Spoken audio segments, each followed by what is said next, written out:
행복은 막연하게 한 가지라고 생각하지는 않았는가? 우리는 행복의 유형을 크게 5가지로 경험할 수 있다. 행복해지기 위해서는 지금, 이 순간에 더 집중하고, 과거나 미래 걱정은 하지 않는 게 좋으며, 사랑하는 사람들과 시간을 보내고, 여행을 하고, 더 즐겁게 살아야 한다는 것을 누구나 알고 있다. 그렇다면 우리는 행복을 위해 어디에 가장 많이 신경을 써야 할까? 어떤 상황에서 가장 행복할까?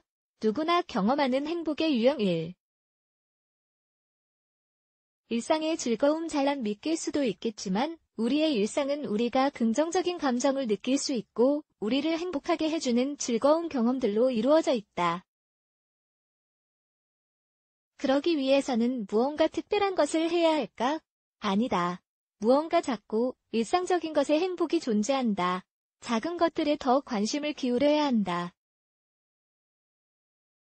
아침에 일어나서 마시는 커피 한 잔, 성공할 가능성이 있는 일을 하는 것, 잠시 책을 읽는 것 등의 행위를 통해 우리는 일상의 행복을 느낄 수 있다. 2. 몰입 상태 분명히 경험을 해본 적이 있겠지만 몰입이라는 단어가 좀 낯설게 느껴질 수도 있을 것 같다. 몰입은 어떤 일을 하는데 집중하고 있어서 시간 가는 것을 느끼지 못하고 주변에 어떤 일이 일어나는지도 다 잊어버리는 상태를 말한다.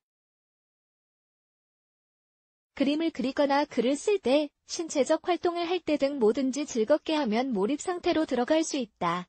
몰입은 행복의 열매이다.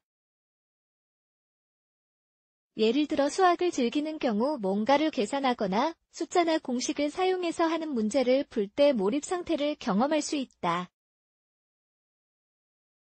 몰입을 통한 행복은 각 개인, 사람에 따라 달라지는 유형의 행복이다. 당신에게는 신에게는 바깥 세상을 잠시 잊게 해주는 것이 과연 무엇인가? 3.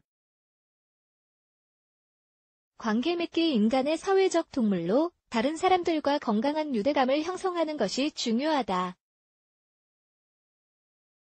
물론 가끔은 혼자 있고 싶을 때도 있지만 사랑하는 사람, 신뢰할 수 있는 사람, 추억을 함께 한 사람들은 우리를 행복하게 해주는 것이 분명하다. 4. 목표 달성 목표가 있는가? 가치관은 무엇인가?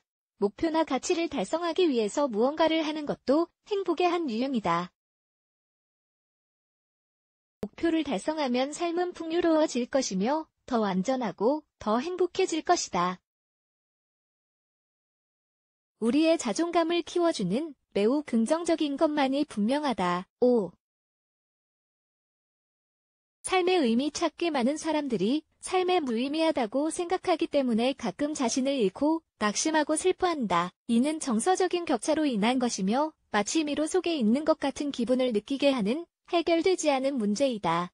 그냥 존재하는 게 아니라 어떤 목적을 가지고 존재한다는 사실을 인식하고 성취해야 할 과제가 있다는 것을 기억하자.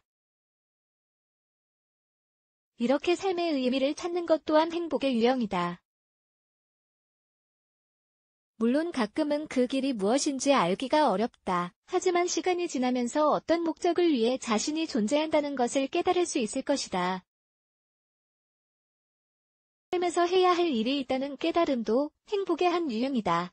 누구나 이 세계에 무언가 기여할 수 있다. 당신은 무엇을 기여할 것인가? 이 글에서 소개한 5가지 유형의 행복은 모두 중요하다. 우리가 행복을 느낀다면 훨씬 더 균형 잡힌 삶을 살 수 있을 것이다. 이제 행복할 준비가 되었는가? 행복은 어떤 상황이나 목적으로 설명되지 않는다. 행복은 곳곳에 숨어서 우리를 기다리고 있다.